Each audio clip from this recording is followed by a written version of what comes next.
Hello, हाय, नमस्ते। कैसे हैं आप सब? बहुत अच्छे होंगे, फर्स्ट क्लास होंगे, ये मैं जानती हूँ। तो चलिए बात करते हैं रीयूनियन की। यानी कि हो सकता है सेपरेशन की स्टेज आपने बहुत सारा टाइम रोकर बिताया और उसके बाद अब रोना बंद हो गया। अब आप कुछ और करने लगे, यानी कि सेल्फ लव पे आप अपने काम करने लगे और पूरी तरीके से आपने अपने ऊपर ध्यान देने लगे। जब आप अपने ऊपर ध्यान देने लगे तो थोड़ा सा मुझे ऐसा दिख रहा है कि फाइनेंशियली भी स्टेबिलिटी आई है ना। और फाइनेंशियल स्टेबिलिटी आई है चाहे नहीं आई है, लेकिन आप अपने काम पर ज़रूर बड़ी तल्लीनता से लगे हुए हैं। पूरे ध्यान से, पूरे डेडिकेशन के साथ आप अपने काम पर लगे हुए हैं। इट मीन्स रीयूनियन करीब है। अब आप ज़्यादा रीयूनियन के बारे में भी नहीं सोचते, बहुत ज़्यादा टैरो कार्ड रीडिंग भी नहीं देखते, बहुत ज़्यादा ट्विन फ्लेम की वीडियोस भी नहीं देखते। आगे क्या होगा क्या नहीं होगा इसके बारे में भी आपको बहुत ज़्यादा कंसर्न नहीं है, बहुत ज़्यादा चिंता नहीं कर रहे हैं, क्योंकि आपको ये मालूम है कि चिंता चिता समान, मालूम है ना। हाँ, तो ठीक है, तो आप आगे बढ़ रहे हैं, इसके लिए बहुत बहुत बधाई हो, कंग्रेचुलेशंस। आप बहुत अच्छी तरीके से अपने आप को आगे बढ़ा रहे हैं। शुभांगी का सवाल है, और आप सबका भी यही सवाल होगा, मैं जानती हूँ, कि क्या सेपरेशन के बाद, बहुत ही लॉन्ग सेपरेशन के बाद, ट्विन फ्लेम का या फिर डिवाइन मैस्कुलाइन का फ़ोन कॉल आना या वीडियो कॉल आना रीयूनियन है? क्या रीयूनियन फ़ोन से हो जाता है, या उसका फ़ोन आना ही क्या रीयूनियन कहलाता है? इसी तरह के सवाल अगर आपके मन में हैं तो जवाब देने के लिए मैं तैयार हूँ। और आप ये भी सोचते होंगे, क्या अगर कॉल ना करें सीधे ही मिल जाएं, या फिर ये भी मन में है कि क्या फिज़िकल रीयूनियन ही रीयूनियन है? क्या हमें ज़रूरी है कि एक दूसरे को देखना है, टच करना है या सेक्स करना है? सवाल का जवाब ज़रूर मिलेगा, बने रहिए वीडियो के अंत तक, ठीक है। देखिए, पहली बात तो यह है कि कोई हार्ड एंड फास्ट रूल तो है नहीं। ट्विन फ्लेम जर्नी है, वो भी डिवाइनली गाइडेड। अब डिवाइनली गाइडेड है तो कैसे हम बता सकते हैं, हम तो एक इंसान हैं, कि डिवाइनली गाइडेड नहीं जी, आपको प्लान करना पड़ेगा या ये सब होता है। तो देखिए, पहली बात तो ये है कि ढेर सारे एक्सपीरियंसेस के बाद, देखिए, एक तो मेरा सेल्फ एक्सपीरियंस है, ठीक है, और पर्सनल रीडिंग के थ्रू जितना भी एक्सपीरियंस हुआ है, और भी लोगों को सुना है, पढ़ा है, और ढेर सारी बुक्स चाट डाली हैं ट्विन फ्लेम जर्नी पर। तो फिर इससे यही निकल कर आती है बात, आपके सवालों के जवाब इस तरह से, कि कोई हार्ड एंड फास्ट रूल नहीं है, लेकिन सिर्फ सेपरेशन के बाद अगर डीएम का सिर्फ फ़ोन कॉल ही आता है, बड़े प्यार से वो बात करते हैं, जिसके आपने इमेजिनेशन भी नहीं किया था, सोचना ही भूल गए थे, विश्वास ही करना भूल गए थे कि नहीं, अब तो ये लग रहा था कि अब तो कॉल आएगा ही नहीं। अगर ऐसा हुआ है तो इसका मतलब ये नहीं है कि रीयूनियन हो चुका है। अगर आप ये सोचते हैं ना कि नहीं, उन्होंने बहुत सेपरेशन के बाद 1-2 साल बाद वापस कॉल किया है, रोए हैं, परेशान हैं, फ़ोन कॉल हो गई, अच्छे से बात हुई है, तो ये रीयूनियन हो गया।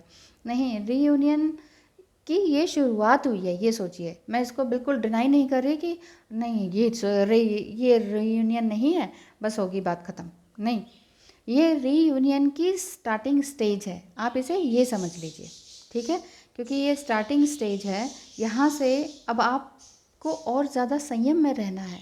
संयम यानी कि अपने यिन यांग को बैलेंस करना है। यिन यांग भी नहीं समझ में आता तो ये समझ लीजिए कि आपको अपने इमोशंस को बैलेंस रखना है। एकदम से, ठीक है, एकदम से खुशी तो आएगी ही आएगी, खुशी के आंसू इतने फूट पड़ेंगे कि ओ माय गॉड, ये क्या हो गया, तो सोचा भी नहीं था, और ये सब क्या कहने लगे, ये अचानक क्यों इतना गिल्ट फील कर रहे हैं, क्यों सॉरी कह रहे हैं, क्यों आगे बढ़ने के लिए कह रहे हैं। लेकिन अभी आप सिर्फ सुन ही पाएंगे उनकी बात, और बाद में बहुत सारे क्वेश्चंस आपके मन में आ जाएंगे, क्या ये दोबारा मुझे फ़ोन कॉल करेंगे, क्या ये हमेशा के लिए आने वाले हैं, क्या इसी को रीयूनियन कहते हैं, क्या यही हमारा पुनर्मिलन है, या इससे आगे भी कुछ होगा, क्या हम आगे फिज़िकली मीट कर पाएंगे, क्या हम कभी एक दूसरे को फिर से देख पाएंगे, क्या हम शादी कर पाएंगे या लिव इन में रह सकते हैं अगर ऐसी सिचुएशन है तो देखिए ये सब कुछ आप दोनों के करंट सिचुएशन प्लस आपकी लव फ्रीक्वेंसी के ऊपर डिपेंड करता है। अब इसको नापने का तो कोई तोल मोल है नहीं इतना ज़्यादा, लेकिन लव फ्रीक्वेंसी आपकी आप खुद ही समझ जाएंगे कि जब आप पूरी तरह से अपने प्यार में बह रहे होंगे, आप सेल्फ लव कर रहे होंगे, आपको ये लग रहा होगा कि नहीं, I am fully satisfied and grounded. अब मैं बिल्कुल पीसफुल हूँ, जॉयफुल हूँ, मुझे अपना काम करना अच्छा लग रहा है, मुझे और लोगों से बात करना अच्छा लग रहा है, मुझे और लोगों की तकलीफ़ें दूर करने में अच्छा लग रहा है, बहुत मज़ा आ रहा है और मैं ये कर पा रही हूँ, मैं इसके लिए ईश्वर का धन्यवाद कर रही हूँ या कर रहा हूँ। अगर आपको ऐसा लगता है तो तब यहाँ पर ऐसी स्टेज आ जाती है कि रीयूनियन की संभावना बढ़ जाती है। मैं जानती हूँ कि ट्विन फ्लेम जर्नी सेपरेशन जो है बहुत ही तकलीफ़ देह होती है, बहुत ही ज़्यादा तकलीफ़ होती है, लेकिन क्योंकि अगर आप मैरिड हैं दूसरे स्पाउस से और उनके साथ बच्चे भी हैं, बहुत सारी तकलीफ़ें हो जाती हैं, तो थोड़ा सा मुश्किल हो जाता है ये समझना कि क्या यही रीयूनियन है। अगर वो वापस आ ही गए हैं तो क्या मैं अपने हस्बैंड बच्चों को छोड़ दूँ? बहुत बड़ा सवाल है, बहुत बड़ा, क्योंकि इसमें सिर्फ आपकी ही ज़िंदगी नहीं टिकी हुई है। इस फैसले से अगर आप सोचते हैं कि मुझे ट्विन फ्लेम के ही साथ जाना है, मुझे ट्विन फ्लेम से ही एक बेबी भी चाहिए, ऐसा बहुत लोगों को होता है। तो अगर ऐसा फीलिंग आती है तो ये बिल्कुल पर्सनली आपका ही मैटर है, ये इसमें सिर्फ डिसीजन आप ही ले पाएंगे। लेकिन देखिए, अगर कोई भी डिसीजन लेना हो तो बहुत सोच समझ के लें, क्योंकि इसमें आपके साथ कई ज़िंदगियां जुड़ी हुई हैं, क्योंकि आप ये चाहते हैं कि सभी खुशी रहें। एम्पैथ वैल्यू है आपके अंदर, इसीलिए आप सोचते हैं देखो मैं कुछ भी करूं, मैं अगर ट्विन फ्लेम के भी साथ जाऊं तो मेरे बच्चे भी एग्री करें, मेरे हस्बैंड भी एग्री करें, इन लॉज भी एग्री करें, मेरे पेरेंट्स भी एग्री करें, मेरे फ्रेंड्स भी थोड़ा सा माने इस बात को, समझें। लेकिन ऐसा होता नहीं है, बहुत मुश्किल है। ट्विन फ्लेम जर्नी को समझना बहुत मुश्किल है किसी और के लिए। तो अगर आप ट्विन फ्लेम हैं, आप मुझसे बात करते हैं, मैं पूरी तरह से समझ जाती हूँ। मैं ये थोड़ी ना कहूँगी कि नहीं नहीं आप झूठ बोल रहे हैं, ऐसा नहीं होता है। सामने वाला जिसे पता ही नहीं है इसके बारे में, वो ये कहेंगे कि तुम झूठ बोल रहे हो, एक्स्ट्रा मैरिटल अफेयर को ट्विन फ्लेम का नाम दे रहे हो। वो तो इसको as a extra marital affair ही देखेंगे। तो मैं ये बात कर रही हूँ कि अगर रीयूनियन होना है तो इसमें आपको प्लान करने की ज़रूरत ही नहीं है। मैं किन्हीं का एक एक्सपीरियंस सुनाना चाहती हूँ, उनसे मैंने इजाज़त ली थी कि उनका एक्सपीरियंस सुना सकूँ, क्योंकि ये जस्ट लाइफ स्टोरी है उनकी। उनका कोई नाम नहीं बताऊँगी, उनका डेजिग्नेशन नहीं बताऊँगी, उनका प्लेस नहीं बताऊँगी कि कहाँ रह रहे हैं, क्या हुआ था। उन्होंने ये बताया था कि मेरी डीएम मतलब मेल थे, मेरी डीएम इतनी अच्छी थी कि हम कॉलेज टाइम में मिले थे। उनकी ये स्टोरी है, इससे शायद आपको समझ में आ जाए, आप रिलेट कर पाएँ कि रीयूनियन एग्जैक्टली क्या है। ठीक है, तो उनकी स्टोरी इस तरह से थी कि उनकी, मैं ये बता रही हूँ स्टोरी क्योंकि मैंने उनसे पूछा है, इसीलिए स्टोरी बता रही हूँ। आप लोगों की इस तरह से नहीं बताती हूँ जब तक आप लोग खुद इजाज़त ना दें कि पब्लिकली इसको बोला जाए। वैसे भी ये स्टोरी के समान ही माना जाएगा, क्योंकि इसमें मैंने उनका पर्सनल कुछ भी डिटेल नहीं दे रही हूँ। अब सुनिए, उन्होंने कहा कि मेरी डीएम बहुत ही अच्छी खूबसूरत थी, लेकिन थोड़ी सी अक्खड़ टाइप की थी, यानी कि मैं जो कुछ कहूँ वो समझती ही नहीं थी, मानती ही नहीं थी, भागती रहती थी, रनर थी।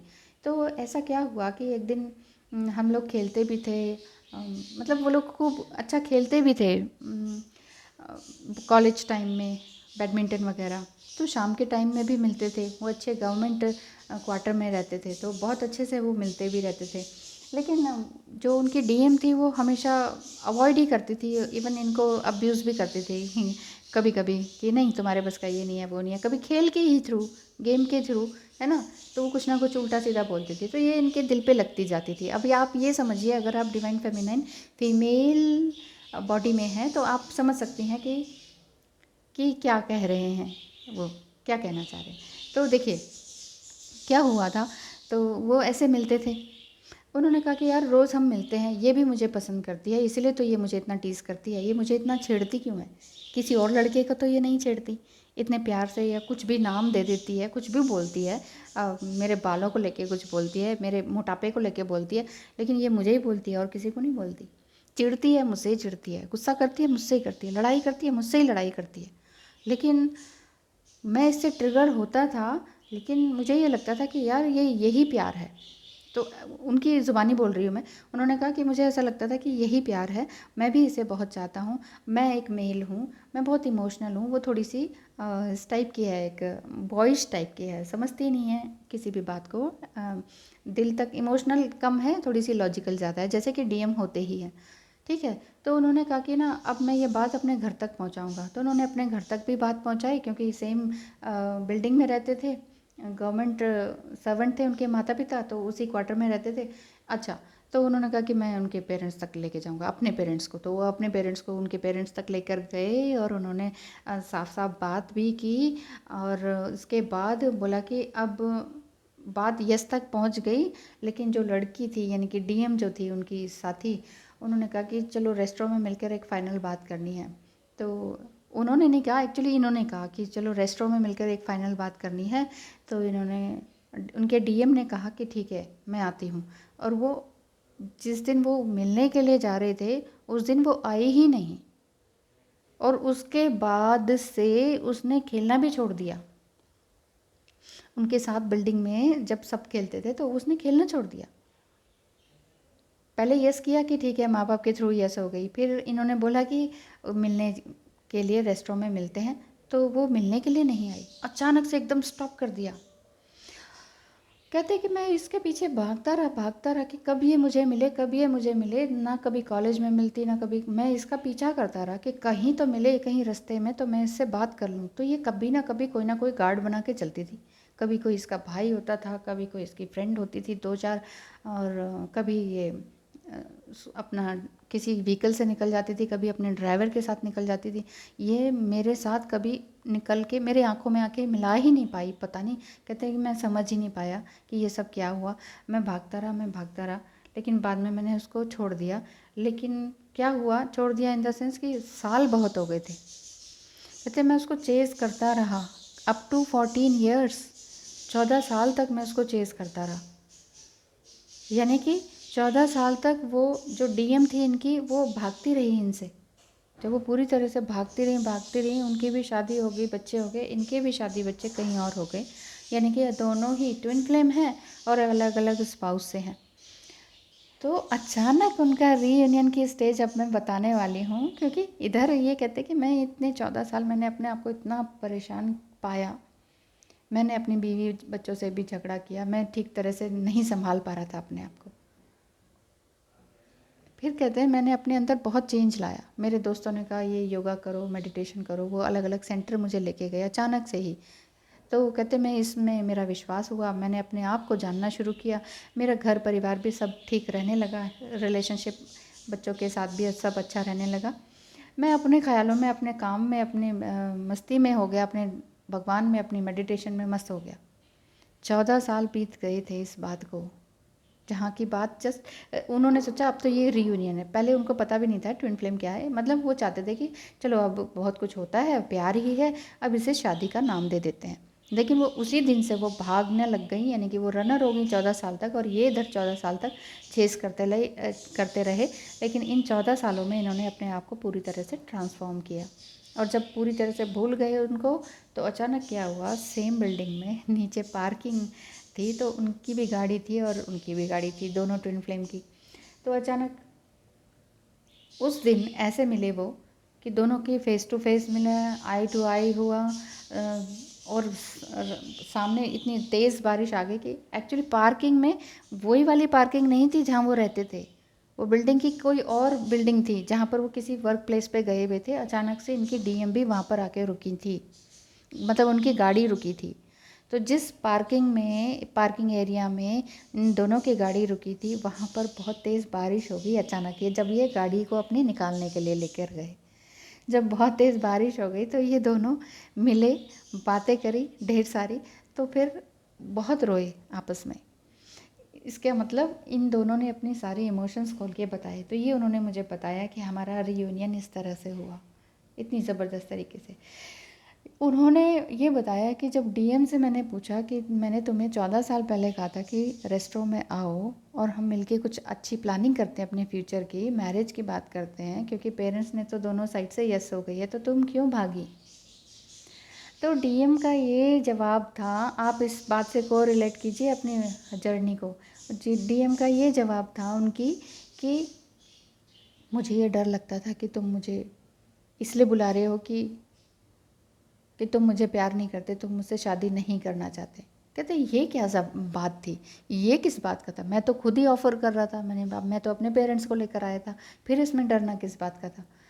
तो उन्होंने कहा कि नहीं, मुझे बस एक डर था कि तुम शायद मुझे मना ही करोगे, तुम ये सब ड्रामा कर रहे हो मुझे नीचा दिखाने के लिए, क्योंकि मैं तुम्हें जब भी गेम खेलते थे तो मैं तुम्हें कुछ ना कुछ बोलती थी, चिढ़ाती थी, ट्रिगर करती थी। तुम्हें शायद ये बात अच्छी ना लगी हो, तो तुम्हारा ईगो हर्ट हुआ हो, तो तुम मुझे इंसल्ट करने के लिए रेस्टोरेंट में अलग से बुला रहे थे, तो मुझे ऐसा फ़ील हुआ, तो इसलिए मैं उसके बाद से भाग ही रही थी। मुझे तुमसे डर लगने लगा, मुझे लगने लगा कि तुम कहीं मुझे डांटोगे मारोगे तो नहीं, कुछ गलत तो नहीं बोलोगे, तुम मुझे रिजेक्ट तो नहीं करने के लिए अलग से बुला रहे हो, तुम मेरा मजाक, मेरी ज़िंदगी का मजाक तो नहीं उड़ाओगे। ये इस डर से मैं 14 साल तक भागती रही। ये उनका जवाब था। और फिर वो उस बाहर इतनी देर बारिश होती रही, कहते हैं ये तो डिवाइन टाइम था, इतनी बारिश कभी होती भी नहीं थी। और हम जिस बिल्डिंग में गाड़ी पार्क करके, बस गाड़ी पार्क करी हुई थी, उसके बाद निकलने वाले थे, और वहाँ हम दोनों का फेस टू फेस मिले, हम आई टू आई लॉक हुआ फिर से। और फिर से वो सारी बातें दोनों ने गाड़ी में बैठकर ढेर सारी बातें करी जब तक बारिश रुक नहीं गई। तो ये होता है रीयूनियन। और रीयूनियन के बाद अब आप कहेंगे कि फिर वो तो दोनों अलग अलग स्पाउस से थे। हाँ, फिर उनके इंटरेस्ट एक जैसे हुए, वो होते ही है ना एक तो इनका इसका मतलब ये हुआ कि उन्होंने कहा कि वो भी यही करना चाहती थी, मैं भी यही करना चाहता था, तो हम दोनों ने मिलकर एक काम करना सुनिश्चित किया कि हम एक ये काम शुरू करते हैं। तो दोनों मिलकर आज एक बहुत अच्छा काम, एक ह्यूमैनिटेरिज्म वर्क कर रहे हैं। वो मैं भी नहीं बता सकती, क्योंकि उन्होंने मना किया है कि इस तरह का कोई भी बात ना बताएं कि पर्सनल डिटेल लीक हो। तो आज वो बहुत ही अच्छे से अपना एक ह्यूमैनिटेरिज्म, मानवता के लिए काम कर रहे हैं दोनों मिलकर। ऐसा नहीं है कि उन दोनों की पर्सनल लाइफ या मैरिड लाइफ डिस्टर्ब हुई है, बल्कि दोनों और अच्छे से खुश हैं। उनके हस्बैंड को भी, उनके डीएम के हस्बैंड को भी कोई एतराज़ नहीं है, और इनकी वाइफ को भी कोई एतराज़ नहीं है, क्योंकि ये एक्स्ट्रा मैरिटल अफेयर नहीं है, और ना ही इनका कोई फिज़िकल कनेक्शन रहता है, क्योंकि काफ़ी टाइम बाद मिले, एज भी काफ़ी हो गई है। उस समय भी शादी की भी एज हो ही गई थी, कोई 26 27 एज के थे, तो तब की बात है। तो ये थी स्टोरी।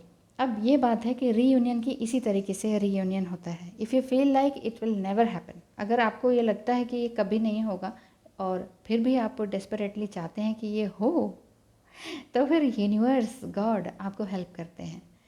बिल्कुल पेशेंट बन जाइए, बिल्कुल धैर्यवान बन जाइए कि जो भी होगा देखा जाएगा। मैं जानती हूँ ये बहुत हार्ड है, पेशेंट बनना बहुत हार्ड है। इतने आराम से चुपचाप बैठे रहना, मन में उथल पुथल हो रही है, बाहर किसी को ना पता चलना, इट्स वेरी हार्ड। लेकिन हार्ड वर्क वही कर सकते हैं जिनके दिल में जज्बा हो, जो कुछ नया करना चाहते हो, जो कुछ पाना चाहते हो, चाहे वो पाना ईश्वर को पाना है या फिर रीयूनियन को पाना है। देखिए, जब आप अपने आप में इतना पेशेंस लेकर आएंगे ना, तभी ये पेशेंस आपको सरेंडर की ओर पुश करेगा। आपको ये कहना नहीं पड़ेगा कि मैं पूरी तरह से सरेंडर हूँ भगवान के प्रति, मैंने सब कुछ छोड़ दिया है, लेकिन फिर भी अंदर डिज़ायर तो रहती है ना। मेरे कहने का मतलब है, पेशेंसली रहते हुए, डिज़ायर को थोड़ा कम करते हुए सरेंडर की ओर आप पुश हो जाएंगे अपने आप ही इस स्पिरिचुअल जर्नी में। और यही ट्विन फ्लेम जर्नी आपको इसी के अंदर आपको लेकर आएगी। यानी कि ट्विन फ्लेम जर्नी भी स्पिरिचुअल जर्नी है। तो स्पिरिचुअल जर्नी का पहला प्रोसेस यही है कि बिल्कुल शांत पेशेंस लेकर आएँ अपने अंदर, शांत हो जाएं, उसके बाद देखें कि आपके अंदर क्या चल रहा है। क्योंकि स्टिलनेस में ही आप पानी को देख सकते हैं। बहता पानी, बहती नदी में आप पानी की क्लैरिटी नहीं देख सकते। पानी जब जम जाता है, स्टिल हो जाता है, जहाँ झील है उसके पानी की गहराई तक आप देख सकते हैं कि नीचे पत्थर कौन से रंग का है। लेकिन बहती नदी में आप पानी नहीं देख सकते। इसलिए नदी जैसा मन को मत बनाएं, झील जैसा बनाएं, शांत शांत, ठहरा हुआ, स्टिलनेस में ही सब कुछ है। और ये स्टिलनेस आपको मेडिटेशन से आती है, योगा से आती है। योगा आपके अपने शरीर से है। योगा तो अंग्रेजी का शब्द है, वैसे तो योग है। योग माने आपने अपने आप से जुड़ना, आपका अपने आप से जुड़ना, युग्म, युग्म होना, आपका शरीर से, अपने तन से अपने मन को जोड़ना, अपने तन को प्यार करना।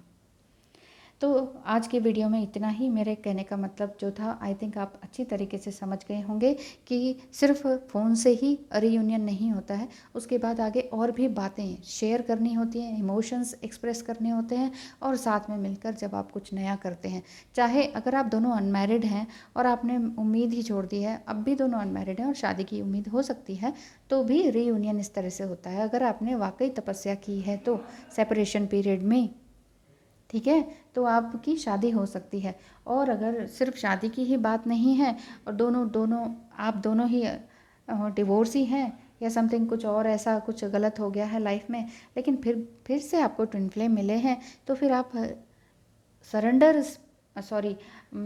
सेपरेशन स्टेज में जब आप सरेंडर हो जाते हैं, पेशेंटली आप काम करते हैं अपने ऊपर, सेल्फ लव करते हैं, तब रीयूनियन संभव होता है। यानी कि दोनों आप डिवोर्स ही हैं और आपने सोचा कि चलो ठीक है, अब कोई नहीं है मेरे जीवन में, अब कोई और आ नहीं सकता, ट्विन फ्लेम के अलावा मुझे कुछ चाहिए ही नहीं, कोई चाहिए ही नहीं। दोनों ने ही आपने ये सोचा है। सिर्फ डीएम ही नहीं, सिर्फ डीएफ ही नहीं करती हैं ये काम। आप ये मत सोचिए कि डीएम तो मौज करते हैं, मस्ती मारते हैं, ऐसा नहीं होता है। डीएम भी कहीं और ऐसे इधर उधर मुंह नहीं मारते हैं। डीएम, आप ये एक क्वेश्चन भी ऐसा आया था, इसको भी ले लेती हूँ, कि क्या डीएम किसी और के साथ अफेयर में पड़ जाते हैं? पड़ जाते हैं, वो बाय मिस्टेक वो पड़ जाते हैं। उन्हें एक्चुअली प्यार ढूंढना होता है, आपसे भाग रहे होते हैं, वो रनर होते हैं। इस बात को प्यार से समझिए प्यार से समझिए उन पर गुस्सा मत कीजिए। वो अलग से अफेयर नहीं चला रहे हैं आपको छोड़कर, है ना, ये मत सोचिए। अगर वो वाकई डीएम है तो, सिंपल बॉयफ्रेंड है तो एक छोड़ा, दूसरा छोड़ा, तीसरा छोड़ा, चौथा छोड़ा, पांचवें को पकड़ते हैं, वो अलग बात है। डिवाइन जर्नी का मतलब कुछ और है। Divine means divinely guided. भाई उसको इस तरह से मत लें कि ये अफेयर है या एक छोड़ा दूसरा छोड़ा।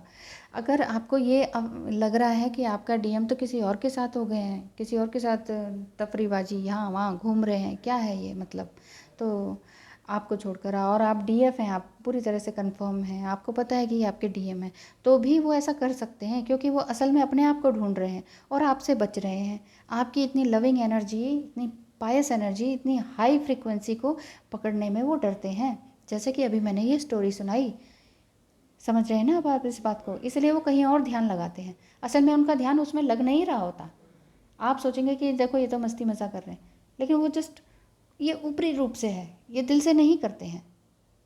इस बात को प्लीज़ क्लियरली समझिए। ट्विन फ्लेम जर्नी थोड़ी सी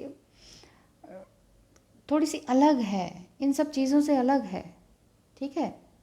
तो जब आप इस चीज़ में पूरी तरह से बिलीव करेंगे कि yes this is self love, this is me, I believe this, it is also a precursor to reunion. अगर आप सेल्फ लव करेंगे तो ये आपके लिए खुशियाँ लाने के लिए बहुत अच्छी चीज़ होगी। आप ज़्यादा खुश रहने लगेंगे and you move into more balance with truth. Truth क्या? आपके अंदर का ही ट्रुथ। ट्रुथ क्या? आपके अंदर की ही सच्चाई, यानी कि आपके अंदर क्या कड़वाहट थी, क्या चाइल्डहुड वुंड्स थे, वो सब निकलना। ये सारी चीज़ें आपको एक करती हैं अपने आप से।